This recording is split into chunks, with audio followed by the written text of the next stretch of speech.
فرمایا عائشہ وعدہ کرو مجھ پر نیا کفن نہیں ڈالوگی۔ عائشہ یہ کپڑا جو تو نے کفن کے لیے منگایا مدینے کی کسی بیوہ کو دے دینا، سر پہ ڈال کے پردہ کر لے گی۔ عائشہ کسی یتیم کو دے دینا، وہ اپنا کرتا بنا لے گا، وہ غریب اپنا ننگ ڈھک لے گا، مجھے نئے کفن کی کوئی ضرورت نہیں۔ اللہ کے یہاں کفن نہیں دیکھے جاتے، اس کے یہاں تو۔ السلام علیکم دوستو، قاری حنیف ملتانی صاحب رحمۃ اللہ علیہ کا بیان آپ کی خدمت میں لے کر حاضر ہوا ہوں، جس کا عنوان اور ٹاپک بہت ہی ایموشنل اور خاص کر دینے والا ہے، یقیناً ہماری زندگی میں تبدیلی اور چینجنگ لا دینے والا بیان ہے۔ ماہ رمضان کے اوپر بیان بہت ہی ایموشنل اور خاص چل رہے ہیں، بیان کو توجہ کے ساتھ سنیں، انشاءاللہ بہت زیادہ فائدہ ہوگا اور یقیناً بہت ہی فائدہ ہوگا۔ چلو بیان کو شروع کرتے ہیں اور ہم بھی آپ کے ساتھ مل کر سنتے ہیں اور آپ بھی ہمارے ساتھ بیان کو مکمل سنیے۔ چلو دوستو مل کر اتنا آٹا کم کر دیا جائے۔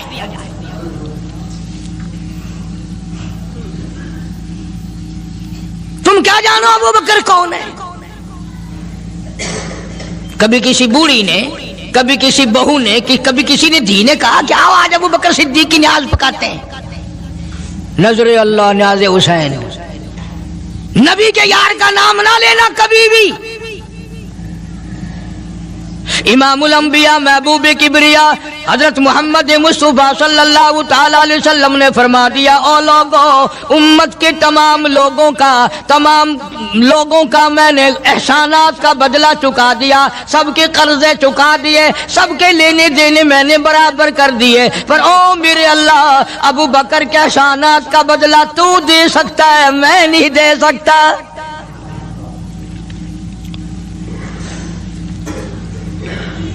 سارا گھرانہ بڑا عجیب ہے، گھر کا گھر بڑا عجیب ہے۔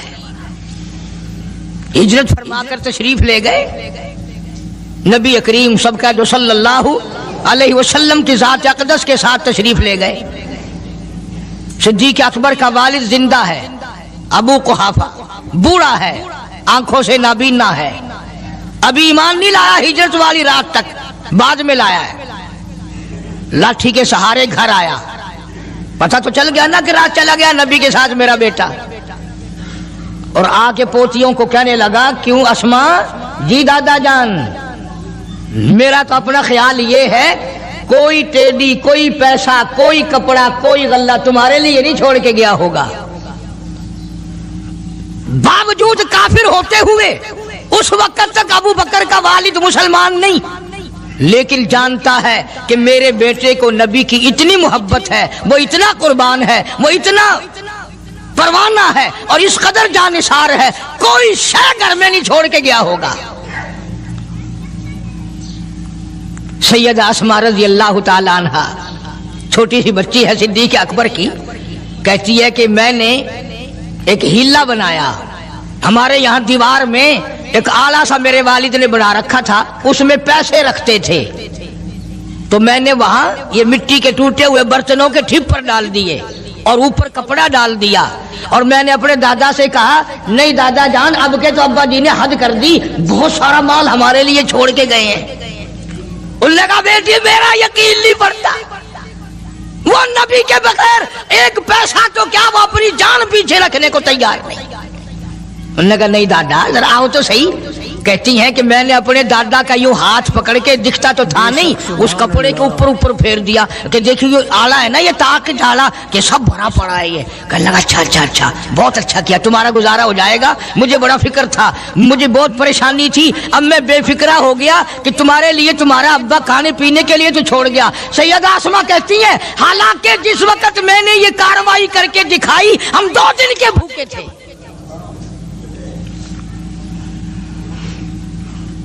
ہزاروں روپیہ جتنا بھی مال تھا گھر میں، جب نبی کے ساتھ گئے سارا پلے باندھ کے لے گئے، نہ جانے کہاں کام آئے گا۔ یہ وہ سیدہ اسماء رضی اللہ تعالیٰ عنہ جس کا حال یہ ہے، سارا دن کھجوروں کی گٹھلیاں اکٹھی کرتی ہے، شامن کو ہامن دستے میں کوٹ کر شام کو پانی میں گھول کر پی جاتی ہے، ساری رات مصلی پہ کھڑی ہو کے قرآن پڑھتی ہے۔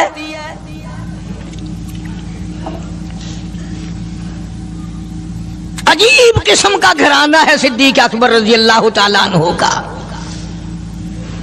غربت نہیں تھی، سارے کا سارا قربان کر کے غربت بنا دی. نہیں دیکھا آل کو، نہیں دیکھا مال کو، نہیں دیکھا اپنی جان کو، سب کچھ قربان کر دیا. امام الانبیاء محبوب کبریا حضرت محمد مصطفیٰ صلی اللہ تعالی علیہ وسلم نے اس قدر رفاقت جوڑی، اس قدر یاری بنائی کہ کبھی بھی الگ نہیں ہوئے. آج تم قرآن پڑھتے ہو، قاری حنیف قرآن پڑھتا ہے، کیا اثر ہوگا کسی پہ؟ جناب ابو بکر صدیق رضی اللہ تعالیٰ عنہ مکہ مکرمہ میں نماز کی نیت باندھ کر قرآن کریم کی تلاوت کرتے ہیں. علماء نے لکھا ہے کہ پہاڑ بھی ہلنے لگ جاتے تھے. اور کافروں نے نبی پاک سب کا جو صلی اللہ علیہ وسلم سے شکایت کی کہ اپنے ابو بکر کو کہو یہ رات کو قرآن زور سے نہ پڑھے، ہمارے بیوی بچوں پہ اثر ہوتا ہے، ہمارے بچے مسلمان بننے کے لیے تیار ہو جاتے ہیں، ہماری عورتیں قرآن سن کر کفر چھوڑ کر مسلمان بننے کو تیار ہو جاتی ہیں، ابو بکر سے کہو یہ آہستہ قرآن پڑھا کرے. یعنی اس کی زبان میں اس قدر تاثیر تھی اور اس قدر اللہ تبارک و تعالیٰ نے خوف رکھا تھا، جو صدیق کی زبان سے قرآن سنتا تھا مسلمان بننے کے لیے تیار ہو جاتا تھا. آج ہم قرآن پڑھیں، حدیث پڑھیں، کچھ بھی پڑھیں، اثر نہیں ہوتا. کیسے ہو؟ ہمارے یہاں دلوں میں جگہ ہو جبھی تو بات بنے. اس لیے قرآن کریم کہتا کلا بل ران علی قلوبہم ما کانوا یکسبون. گناہ کرتے کرتے، حرام کھاتے کھاتے اس قدر دل کالے ہو گئے، اب قرآن کے لیے، دین کے لیے، ایمان کے لیے گنجائش کوئی نہیں، اندر گنجائش ختم ہو گئی، سارا دل بھر گیا. فرمایا کلا انہم عن ربہم یومئذ لمحجوبون. ہرگز ایسا نہیں جو لوگوں کا خیال ہے، دین ان کے خیالات پہ نہیں چل سکتا. جناب ابو بکر صدیق رضی اللہ تعالیٰ عنہ بیمار ہیں، آخری وقت قریب ہے. اللہ اللہ. سیدہ عائشہ صدیقہ رضی اللہ تعالیٰ عنہ کے ہاتھ میں نیا کپڑا دیکھا، بیٹی کے ہاتھ میں نیا کپڑا دیکھا. صدیق اکبر رضی اللہ تعالیٰ عنہ نے فرمایا بیٹی یہ کپڑا کیسا ہے؟ عرض کی ابا جان کفن کے ارادے سے منگوا لیا ہے، نہ جانے کس وقت ضرورت پڑ جائے گی، مجھے خطرہ ہے، اندیشہ ہے، آپ کا آخری وقت ہے، میں نے کفن کے لیے کپڑا منگا لیا ہے. اللہ اکبر. ناراض ہوئے، فرمایا عائشہ وعدہ کرو مجھ پر نیا کفن نہیں ڈالو گی. عائشہ یہ کپڑا جو تو نے کفن کے لیے منگایا مدینے کی کسی بیوہ کو دے دینا، سر پہ ڈال کے پردہ کر لے گی. عائشہ کسی یتیم کو دے دینا، وہ اپنا کرتا بنا لے گا، وہ غریب اپنا ننگ ڈھک لے گا، مجھے نئے کفن کی کوئی ضرورت نہیں. اللہ کے یہاں کفن نہیں دیکھے جاتے، اس کے یہاں تو اعمال دیکھے جاتے ہیں.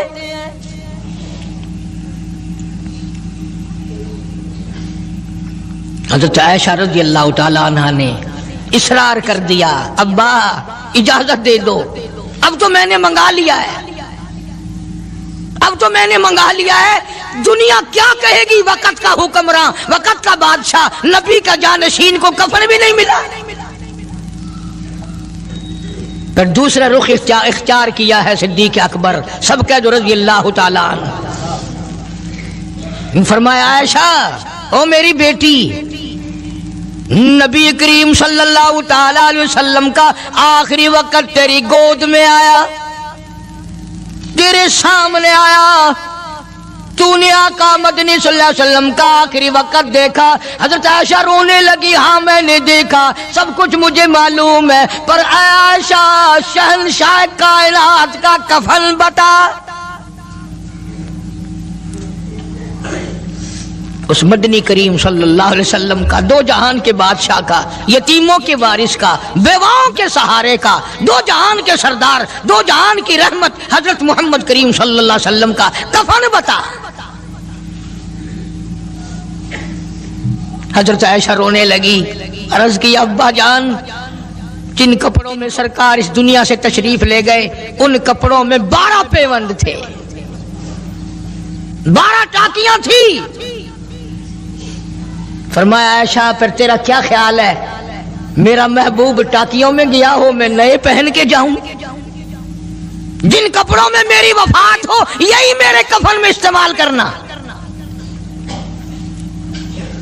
یہی کپڑے مجھے کفن میں دے دینا جو میرے جسم پہ ہیں، اس لیے کہ جب میں اپنے آقا سے ملوں گا تو شرمندگی نہ ہو۔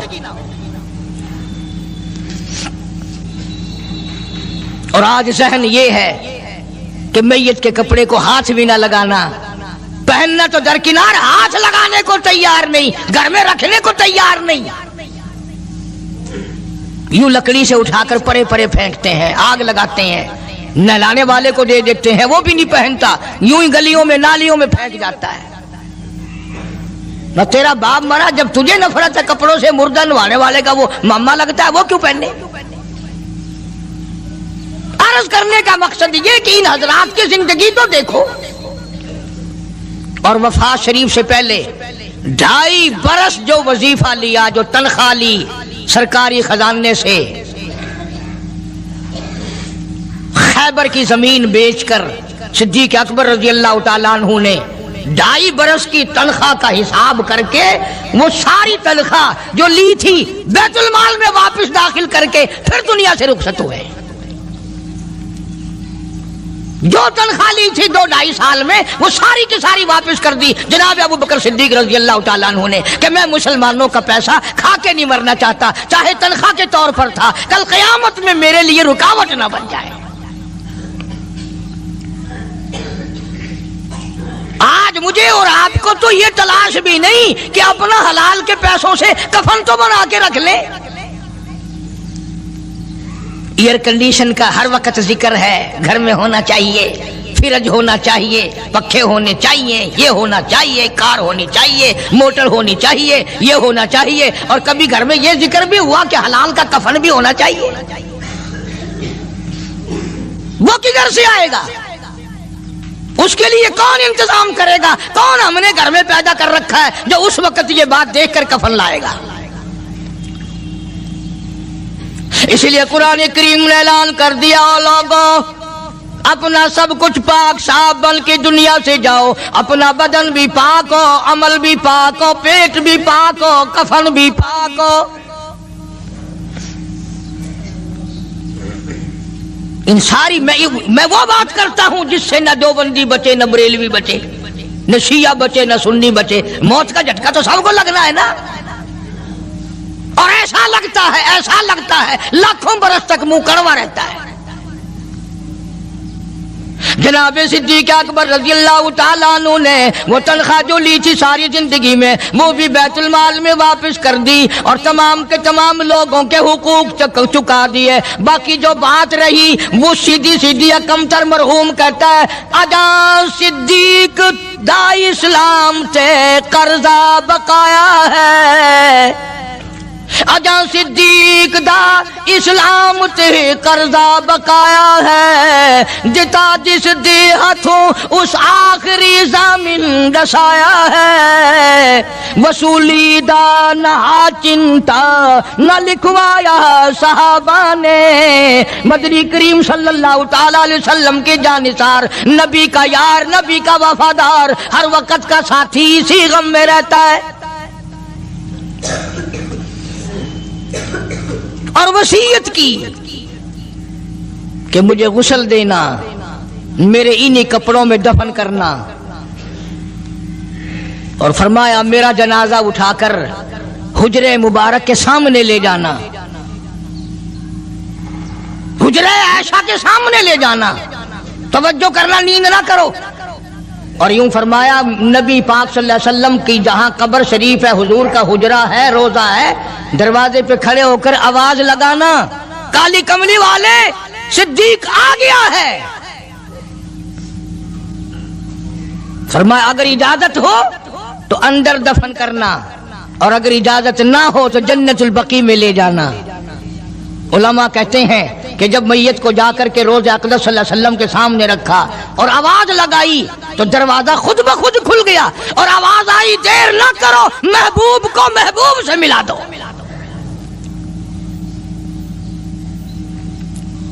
کیا شان ہے ان لوگوں کی، کیا عظمت ہے ان لوگوں کی،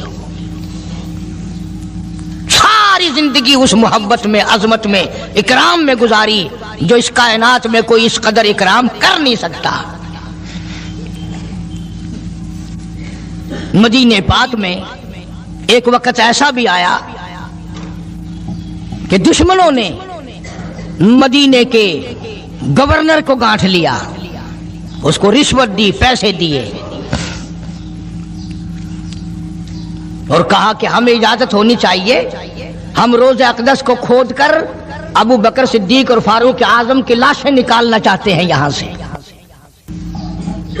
چنانچہ حاکم وقت نے پیسے کھا کر اجازت دے دی۔ شمس الدین سراج ایک بزرگ ہے جو اس وقت مدینہ پاک یعنی روضے کے متولی ہیں، مسجد نبوی کے متولی ہیں، گنبد خضرا صلی اللہ علیہ وسلم کے محافظ اور نگہبان ہیں۔ وہ فرماتے ہیں کہ رات آدھی جب گزری تو کنڈی کھٹکی مسجد کی، میں نے کنڈی کھول دی تو مجھے حکم ملا کہ تم خاموش رہو، اگر آواز نکالو گے سر اتار دیا جائے گا۔ ایک آدمی اندر داخل ہوا، دوسرا داخل ہوا، تیسرا آیا، کسی کے ہاتھ میں کسی، کسی کے ہاتھ میں گنتی، کسی کے ہاتھ میں ٹوکری، کسی کے ہاتھ میں تسلا مٹی اٹھانے والا، سب کے سب یوں لے کر داخل ہو رہے ہیں۔ اور مجھے یہ کہا گیا کہ یہ جو کچھ کرتے ہیں روکنا نہیں، کسی کو بتانا نہیں۔ شمس الدین سراج بزرگ رحمت اللہ علیہ کہتے ہیں وہ جب 40 کے 40 اندر داخل ہو گئے، پچھلے نے مجھے اشارہ کیا دروازہ بند کر دے، اب کسی اور کو اندر نہ آنے دینا۔ وہ اللہ والا کہتا ہے مجھے بتا تو دیا گیا تھا دونوں جلیل القدر صحابہ حضرت شیخین کی بے ادبی کریں گے، قبر کھود دیں گے، ان کی میت نکال لیں گے۔ فرماتے ہیں میں نے دروازہ بند کر دیا، میں سجدے میں گر گیا، مولا اور میرا بس نہیں، میرا کوئی چارہ نہیں، میری حکومت نہیں، میری فوج نہیں، میرا لشکر نہیں، میرے پاس توپ نہیں، میرے پاس لشکر نہیں، او میرے مولا میں نے سنا ہے جیسے نبوت کا محافظ تو ہے، اسی طرح صدیق کی صداقت کا، فاروق کی عدالت کا بھی تو ہی نگہبان ہے۔ مولا میری موت بھیج دے، میں نہ دیکھوں۔ شمس الدین سراج بزرگ کہتا ہے کہ اللہ کا حکم ہوا، میں نے بھی دعا تو کی تھی رو رو کے، میرے دیکھتے دیکھتے، توجہ کرنا لفظ سمجھو، میرے دیکھتے دیکھتے مسجد نبوی میں زمین پھٹی اور بمے ٹوکریوں کے، بمے سامان کے 40 کے 40 کو زمین نگل گئی۔ اللہ تم سب کو مدینہ پاک جانا نصیب فرمائے۔ وہ جو قالین بچھے ہوئے ہیں نا، کسی پرانے عرب سے اب بھی پوچھ لینا، لمبا کالا کالا نشان لگا ہوا ہے، یہ نشانی ہے کہ وہ کالے جو تھے نا اندر کے کالے، وہ سب یہاں کا رکھ ہوئے ہیں، یعنی خدا صدیق اکبر کا، فاروق اعظم کا، نبی کے یاروں کا اتنا بڑا محافظ ہے، جو بدنیت سے آئے تھے ان سب کو زمین نگل گئی۔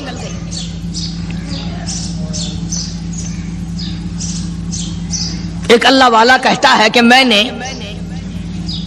مدینہ پاک میں حاضری دی اور حضور کریم صلی اللہ علیہ وسلم کے روضہ اقدس پہ سلام پڑھا، اور میں صدیق اکبر کے موضع شریف کے سامنے کھڑا ہو کر سلام عرض کر رہا تھا، پڑھ رہا تھا۔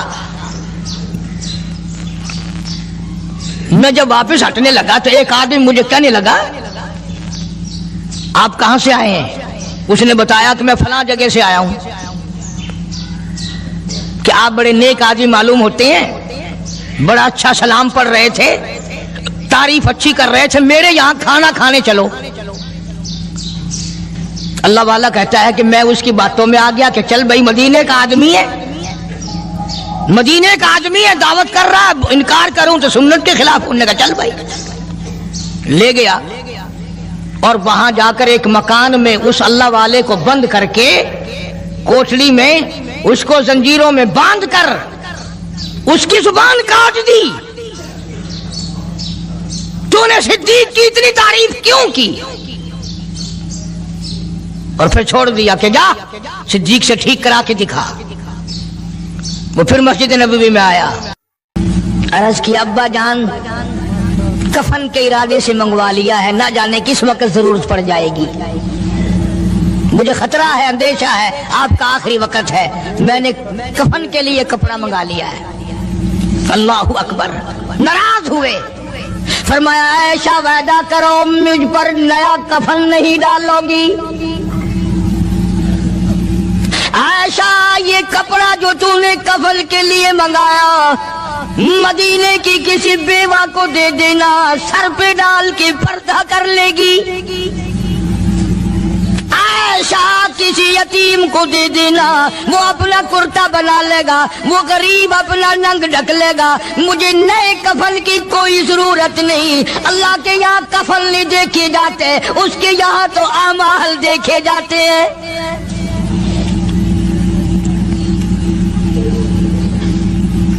حضرت عائشہ رضی اللہ تعالیٰ عنہ نے اصرار کر دیا، ابا اجازت دے دو، اب تو میں نے منگا لیا ہے، اب تو میں نے منگا لیا ہے، دنیا کیا کہے گی؟ وقت کا حکمراں، وقت کا بادشاہ، نبی کا جانشین کو کفن بھی نہیں ملا. پھر دوسرا رخ اختیار کیا ہے صدیق اکبر سب کا جو رضی اللہ تعالیٰ عنہ.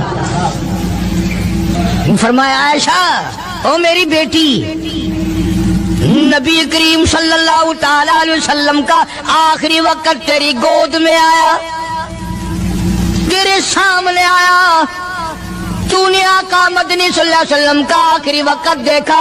حضرت عائشہ رونے لگی، ہاں میں نے دیکھا، سب کچھ مجھے معلوم ہے، پر عائشہ شہنشاہ کائنات کا کفن بتا. اس مدنی کریم صلی اللہ علیہ وسلم کا، دو جہان کے بادشاہ کا، یتیموں کے وارث کا، بیواؤں کے سہارے کا، دو جہان کے سردار، دو جہان کی رحمت حضرت محمد کریم صلی اللہ علیہ وسلم کا کفن بتا. حضرت عائشہ رونے لگی، عرض کی ابا جان جن کپڑوں میں سرکار اس دنیا سے تشریف لے گئے ان کپڑوں میں 12 پیوند تھے، 12 ٹاکیاں تھی. فرمایا عائشہ پھر تیرا کیا خیال ہے، میرا محبوب ٹاکیوں میں گیا ہو میں نئے پہن کے جاؤں؟ جن کپڑوں میں میری وفات ہو یہی میرے کفن میں استعمال کرنا، یہی کپڑے مجھے کفن میں دے دینا جو میرے جسم پہ ہیں، اس لیے کہ جب میں اپنے آقا سے ملوں گا تو شرمندگی نہ ہو. اور آج ذہن یہ ہے کہ میت کے کپڑے کو ہاتھ بھی نہ لگانا، پہننا تو درکنار، ہاتھ لگانے کو تیار نہیں، گھر میں رکھنے کو تیار نہیں، یوں لکڑی سے اٹھا کر پرے پرے پھینکتے ہیں، آگ لگاتے ہیں، نہلانے والے کو دے دیتے ہیں، وہ بھی نہیں پہنتا، یوں ہی گلیوں میں نالیوں میں پھینک جاتا ہے. نہ تیرا باپ مرا، جب تجھے نفرت ہے کپڑوں سے، مردہ نوانے والے کا وہ ماما لگتا ہے، وہ کیوں پہننے؟ عرض کرنے کا مقصد یہ کہ ان حضرات کی زندگی تو دیکھو. اور وفات شریف سے پہلے 2.5 برس جو وظیفہ لیا، جو تنخواہ لی سرکاری خزانے سے، خیبر کی زمین بیچ کر صدیق اکبر رضی اللہ تعالیٰ عنہ نے 2.5 برس کی تنخواہ کا حساب کر کے وہ ساری تنخواہ جو لی تھی بیت المال میں واپس داخل کر کے پھر دنیا سے رخصت ہوئے.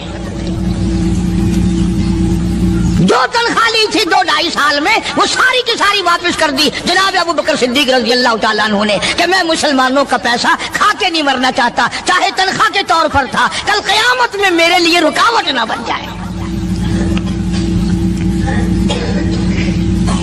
آج مجھے اور آپ کو تو یہ تلاش بھی نہیں کہ اپنا حلال کے پیسوں سے کفن تو بنا کے رکھ لے. ایئر کنڈیشن کا ہر وقت ذکر ہے، گھر میں ہونا چاہیے، فریج ہونا چاہیے، پنکھے ہونے چاہیے، یہ ہونا چاہیے، کار ہونی چاہیے، موٹر ہونی چاہیے، یہ ہونا چاہیے، اور کبھی گھر میں یہ ذکر بھی ہوا کہ حلال کا کفن بھی ہونا چاہیے۔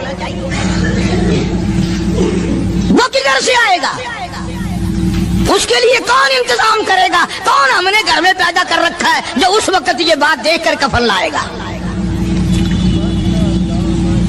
اس لیے قرآن کریم نے اعلان کر دیا، لوگوں اپنا سب کچھ پاک صاف بن کے دنیا سے جاؤ، اپنا بدن بھی پاک ہو، عمل بھی پاک ہو، پیٹ بھی پاک ہو، کفن بھی پاک ہو۔ ان ساری میں وہ بات کرتا ہوں جس سے نہ دیوبندی بچے، نہ بریلوی بچے، نہ شیعہ بچے، نہ سنی بچے۔ موت کا جھٹکا تو سب کو لگ رہا ہے نا، اور ایسا لگتا ہے لاکھوں برس تک منہ کڑوا رہتا ہے۔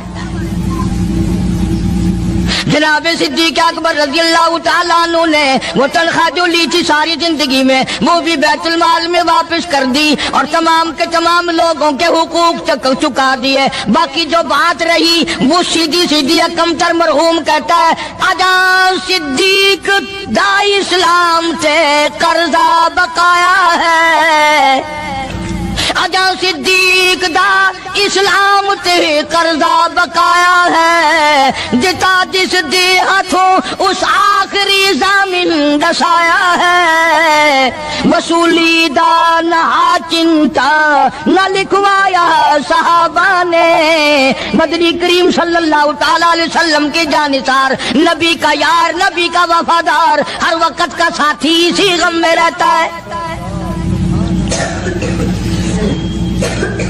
اور وصیت کی کہ مجھے غسل دینا، میرے انہی کپڑوں میں دفن کرنا، اور فرمایا میرا جنازہ اٹھا کر حجرے مبارک کے سامنے لے جانا، حجرے عائشہ کے سامنے لے جانا، توجہ کرنا، نیند نہ کرو۔ اور یوں فرمایا نبی پاک صلی اللہ علیہ وسلم کی جہاں قبر شریف ہے، حضور کا حجرہ ہے، روضہ ہے، دروازے پہ کھڑے ہو کر آواز لگانا، کالی کملی والے صدیق آ گیا ہے۔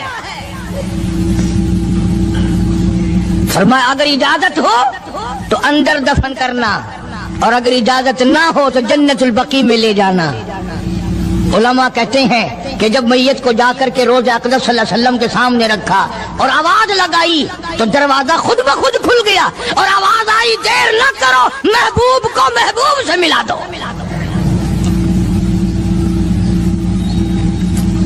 کیا شان ہے ان لوگوں کی، کیا عظمت ہے ان لوگوں کی، ساری زندگی اس محبت میں، عظمت میں، اکرام میں گزاری جو اس کائنات میں کوئی اس قدر اکرام کر نہیں سکتا۔ مدینہ پاک میں ایک وقت ایسا بھی آیا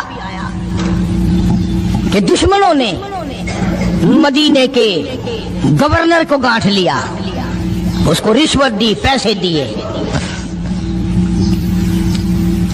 اور کہا کہ ہمیں اجازت ہونی چاہیے، ہم روضہ اقدس کو کھود کر ابو بکر صدیق اور فاروق اعظم کی لاشیں نکالنا چاہتے ہیں یہاں سے۔ چنانچہ حاکم وقت نے پیسے کھا کر اجازت دے دی۔ شمس الدین سراج ایک بزرگ ہے جو اس وقت مدینہ پاک یعنی روضے کے متولی ہیں، مسجد نبوی کے متولی ہیں، گنبد خضرا صلی اللہ علیہ وسلم کے محافظ اور نگہبان ہیں۔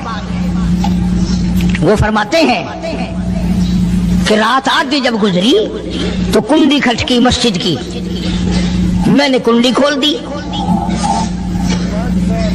تو مجھے حکم ملا کہ تم خاموش رہو، اگر آواز نکالو گے سر اتار دیا جائے گا۔ ایک آدمی اندر داخل ہوا، دوسرا داخل ہوا، تیسرا آیا، کسی کے ہاتھ میں کسی، کسی کے ہاتھ میں گنتی، کسی کے ہاتھ میں ٹوکری، کسی کے ہاتھ میں تسلا مٹی اٹھانے والا، سب کے سب یوں لے کر داخل ہو رہے ہیں۔ اور مجھے یہ کہا گیا کہ یہ جو کچھ کرتے ہیں روکنا نہیں، کسی کو بتانا نہیں۔